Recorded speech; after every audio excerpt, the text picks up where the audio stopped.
terminata con il risultato di 2-1 questo bellissimo incontro tra Don Carlo Mesimè e San Giorgio Piana, con uno dei migliori in campo, David Gueye, e ti salutiamo e chiediamo subito, ancora una volta non hai fatto gol, però hai fatto un lavoro impressionante per la squadra, hai guadagnato il calcio di punizione che ha scaturito poi il gol, hai fatto l'assist per Longo, insomma fai tutto tu. Innanzitutto grazie, ciao a tutti e grazie per i complimenti. Noi siamo una squadra, quindi in questo momento diciamo che non penso a me e penso che si vede nel mio gioco, penso all'obiettivo della squadra e pensare ai miei compagni. E oggi devo dire che sono contento perché abbiamo vinto e abbiamo lottato da grande squadra.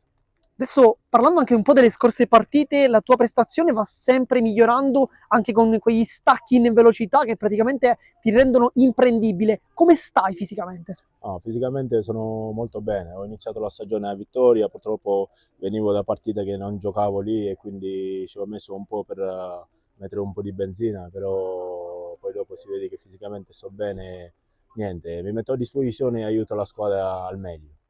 Fai prendere punizioni, fai assist, ti manca un po' però il gol. Vabbè, di sicuro l'attaccante vive di questo, sono abituato a quello, però in questo momento diciamo per come siamo stati, perché le prime partite non siamo stati brillanti, penso più aiutare la squadra, poi se viene il gol ovviamente meglio, ci penso, però penso prima alla squadra che agli obiettivi miei. Adesso invece guardiamo la classifica, perché con questa vittoria avete superato il San Giorgio Piana, vi avvicinate allo Sciacca e la Parmoval sta un po' più sotto perché comunque l'avete un attimino staccata.